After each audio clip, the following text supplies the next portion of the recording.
Finally tonight, remembering the early days of the AIDS epidemic and the toll it took on so many. That's the focus of an award-winning documentary that premieres on the PBS program Independent Lens tonight. NewsHour correspondent Spencer Michaels talked with a filmmaker in San Francisco. San Francisco's Castro district has become a little more heterosexual, a slightly upscale shopping street, since the days in the 80s and 90s when AIDS was devastating the gay male population that gathered here. But in America today, when the disease is mostly controlled through drugs, the Castro remains a focal point of gay life, still the place gay youngsters come to find the freedom and acceptance that is sometimes hard to find at home. I think the Castro is really still probably the gayest neighborhood in the world. It's where David Weissman produced and directed his film We Were Here, that recounts personal stories of the AIDS epidemic. It became clear to me that the people who had lived through the epidemic in those years had stopped talking about it, and the people who didn't live through that time really knew very little about the origins of the AIDS epidemic and what our community went through in the early years. So it seemed like with the passage of time since the medications started working and the death rates started to go down, it was a good time to look back at that era and try to make sense of what actually happened, what we actually went through as a community. Within a 15-year period, nearly 20,000 people died in this city alone after AIDS swept through the gay community starting in the early 1980s.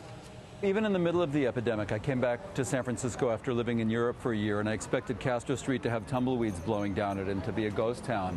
But one of the things that's most amazing in looking back at this is that even in the midst of terrible horror and terrible trauma, life has to go on. You don't really have a choice. For his film, Weissman chose 5 people who lived through that horror to tell in a simple, straightforward way what it was like. I remember looking in the window of Star Pharmacy, and there were these little Polaroid photographs that this young man had made of himself. There were at least 3, maybe 4 of them. The first one was like this. And inside, these big purple splotches. I've been around for the entire epidemic. The only thing I can liken it to is a war zone, but most of us have never lived in a war zone, but you never knew where the bomb was going to drop. We're forced to deal with this unbelievable circumstance of a community that, in addition to being hated and under attack, is now forced alone to try to figure out how to deal with this extraordinary medical disaster. We are not some network of people who just like to have sex. We are not some ephemeral subculture that comes and dissolves and goes. This is a community that was tested in a way almost no community on earth has ever tested. Weissman was part of the scene in those days and recalls how alone the gay community felt. There was a tremendous amount of homophobia. And all of a sudden, this epidemic comes that is sexually transmitted, and no one came to our defense except our own communities. You talk about discrimination and bigotry. One of the characters in your documentary said that some of the people sort of were glad that gays were dying. Yeah, I think for many people back in that era, they saw that AIDS was God's punishment on us, and they had no interest in helping us, and they saw that, well, who cares if the gay people die? The gay community's own newspapers, including the Bay Area Reporter, filled pages with obituaries. Ed Wolf worked as a volunteer with AIDS patients. There was one issue. They decided to run just all the photos of the people that had died in the last year.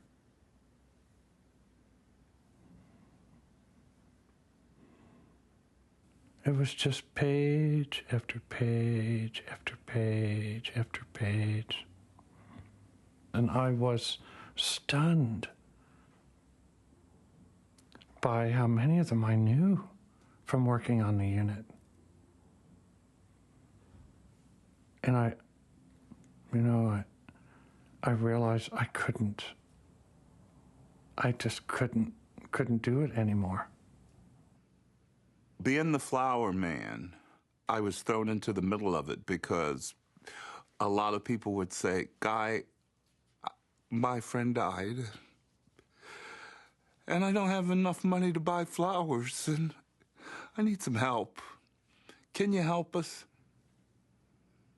They wanted to bury their friends with a lot of dignity and beauty. But there was more than just sadness.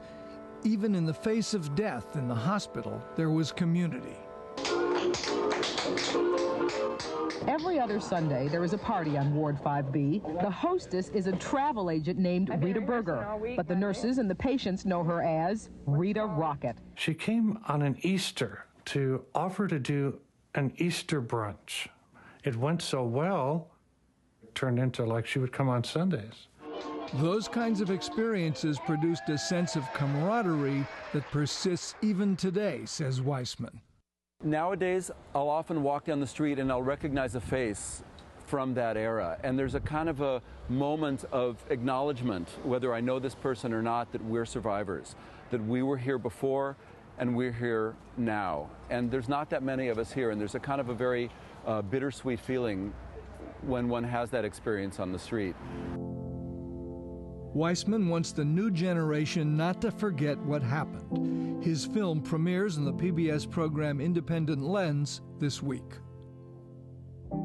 Independent Lens airs on most PBS stations tonight. You can find a link to their website on ours. Also there, Spencer shares his own recollections from his days reporting on the AIDS crisis and the gay community in San Francisco.